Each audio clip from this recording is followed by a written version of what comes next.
돈을 잃는 사람들은 항상 같은 패턴으로 잃는다. 내가 투자하면서 진짜 신기하게 느낀 게 하나 있어. 사람들이 돈을 잃는 이유가 각자 다 다를 것 같잖아. 누구는 정보가 부족해서, 누구는 운이 없어서, 누구는 타이밍이 안 좋아서. 근데 말이야, 오랫동안 시장을 보다 보면 한 가지 사실을 깨닫게 돼. 돈을 잃는 사람들은 항상 같은 방식으로 잃는다는 거야. 진짜로. 이게 너무 신기한데, 시장 상황이 바뀌어도 사람들이 돈을 잃는 패턴은 거의 똑같아. IT 버블 때도 그랬고, 2008년 금융위기 때도 그랬고, 2020년 코로나 폭락 때도 그랬고, 지금 시장에서도 마찬가지야. 그래서 오늘은 사람들이 돈을 잃는 대표적인 패턴 몇 가지를 한번 풀어볼게. 아마 들으면서 이거 내 얘기 같은데 싶을 수도 있을 거야. 근데 괜찮아. 투자는 결국 이 패턴을 얼마나 빨리 깨닫느냐의 게임이거든. 첫 번째 패턴. 사람들은 항상 오를 때 확신을 갖는다. 이거 진짜 많이 봤어. 주식이 계속 오르잖아. 그럼 사람들 머릿속에 이런 생각이 생기기 시작해. 이번에는 다르다. 이 산업은 앞으로 계속 성장한다. 지금 안 사면 평생 못 산다. 그래서 어떻게 될까? 주식이 이미 많이 오른 상태에서 사람들이 갑자기 투자에 관심을 갖기 시작해. 그리고 그때 처음으로 매수를 해. 근데 웃긴 게 뭔지 알아? 대부분의 사람들은 가격이 싸서 사는 게 아니라 가격이 올라서 사. 왜냐하면 가격이 오르면 확신이 생기거든. 근데 시장은 항상 그래. 사람들이 확신을 갖기 시작하는 순간 이미 대부분의 상승이 끝난 경우가 많아. 그래서 많은 사람들이 고점 근처에서 들어와. 그리고 이게 첫 번째 실수야. 두 번째 패턴. 사람들은 떨어지기 시작하면 갑자기 겁을 먹어. 주식이 조금 떨어질 때는 괜찮아. 조정겠지. 건강한 하락이네. 이렇게 생각하지. 근데 하락이 조금 더 커지면 갑자기 분위기가 바뀌어. 뉴스가 쏟아지고 유튜브가 떠들고 커뮤니티가 난리가 나. 경제 위기 온다. 이번에는 진짜 다르다. 대공황 오는 거 아니냐? 이쯤 되면 사람들 머릿속에는 이성 대신 공포가 들어와. 그리고 그때 많은 사람들이 이렇게 말해. 일단 팔고 보자. 문제는 뭐냐면 그때가 이미 많이 떨어진 뒤라는 거야. 그러니까 사람들은 항상 고점에서 사고 하락 중에 팔아. 결과는 뻔하지. 세 번째 패턴. 사람들은 항상 타이밍을 맞추려고 한다. 지금은 고점 같은데? 조금 더 떨어지면 사야지. 바닥 나오면 들어가야겠다. 근데 문제는 말이야. 바닥은 항상 지나간 뒤에만 보인다는 거야. 실제로 바닥일 때는 뉴스도 최악이고 분위기도 최악이고 사람들도 전부 비관적이야. 그래서 대부분의 사람들은 바닥에서 못 사. 그리고 조금 반등하면 이렇게 말하지. 아, 더 떨어질 줄 알았는데. 조금 더 기다려보자. 그러다 또 올라. 그러면 그때 들어가. 결국 또 비싸게 사. 네 번째 패턴. 사람들은 항상 남들과 같은 타이밍에 움직여. 투자에서 가장 무서운 게 정보 부족이 아니라 군중 심리야. 사람은 혼자 있으면 의외로 냉정할 수 있어. 근데 주변에서 다 이야기하면 갑자기 흔들리기 시작해. 야, 이거 지금 다 산다는데? 이거 안 사면 바보래. 지금 다 팔고 현금 들고 있대. 이런 이야기 들으면 사람 마음이 어떻게 되겠어? 불안해지지. 그래서 대부분의 사람들은 항상 군중과 같은 방향으로 움직여. 근데 시장에서는 이게 치명적인 문제가 돼. 왜냐하면 군중이 움직일 때는 이미 늦었기 때문이야. 다섯 번째 패턴.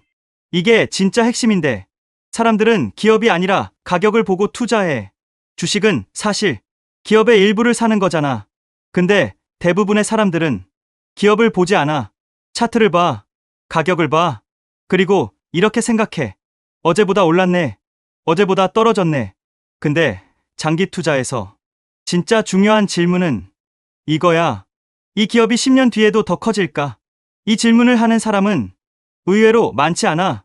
그래서 많은 사람들이 가격에 흔들려. 그리고 여기서 하나 더 이야기하고 싶은 게 있어. 투자에서 사람들이 가장 많이 착각하는 게 뭔지 알아? 정보가 많으면 돈을 번다라는 생각이야. 그래서 사람들은 계속 정보를 찾아. 뉴스를 보고, 유튜브를 보고, 리포트를 보고, 커뮤니티를 보고, SNS를 봐. 근데 아이러니하게도 정보가 많을수록 오히려 더 흔들리는 경우가 많아. 왜냐하면 정보는 항상 서로 다른 이야기를 하거든. 어떤 전문가는 지금이 역사적 매수 기회다라고 하고 또 어떤 전문가는 지금은 대공황 직전이다라고 말해. 그러면 투자자는 더 혼란스러워져. 그래서 결국 가장 큰 목소리를 따라가거나 가장 최근에 본 의견을 따라가게 돼.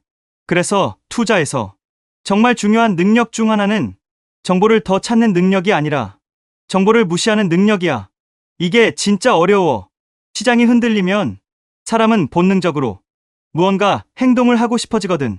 하지만 장기 투자에서는 가끔 이런 선택이 필요해. 아무것도 하지 않는 선택. 시장을 오래 보면 알게 돼.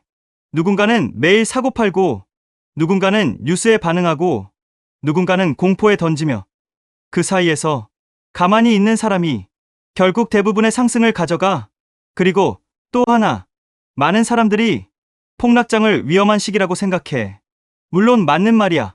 하지만 장기 투자자에게 폭락장은 또 다른 의미가 있어. 기회라는 의미. 왜냐하면 시장은 항상 그래. 사람들이 가장 겁을 먹을 때 가격은 가장 싸지거든. 2008년 금융위기 때도 그랬고 2020년 코로나 폭락 때도 그랬고 앞으로 또 올 폭락장도 아마 비슷할 것이야. 그때 뉴스는 항상 이렇게 말해. 이번에는 다르다. 경제 시스템이 무너질 수도 있다. 지금은 역사적 위기다. 하지만 시간이 지나면 사람들은 또 이렇게 말해. 그때 샀어야 했는데. 그리고 한 가지 더. 투자를 오래 한 사람들을 보면 공통적인 특징이 하나 있어.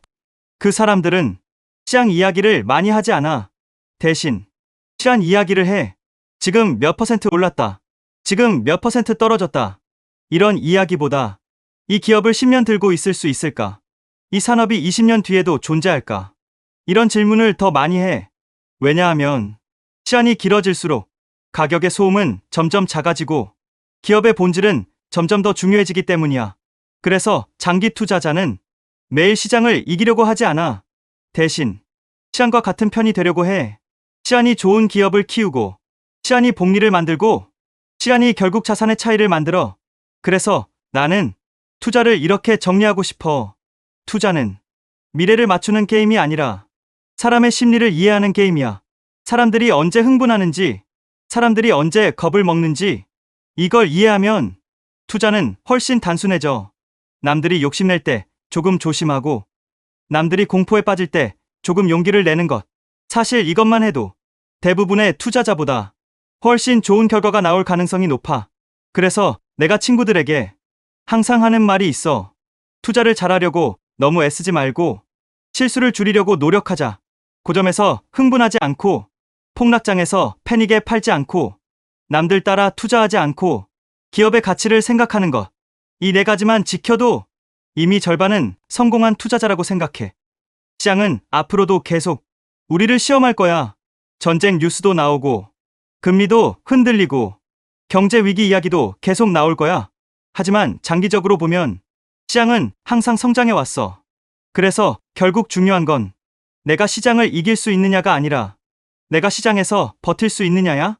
버티는 사람은 언젠가 상승장을 만나게 되고 포기한 사람은 항상 상승장 직전에 떠나. 그래서 우리 너무 조급해하지 말자. 투자는 단거리 달리기가 아니라 마라톤 같은 게임이야. 그리고 그 마라톤에서 가장 빠른 사람이 아니라 끝까지 달린 사람이 결국 이겨. 우리도 거북이처럼 천천히 하지만 꾸준히 앞으로 나아가 보자.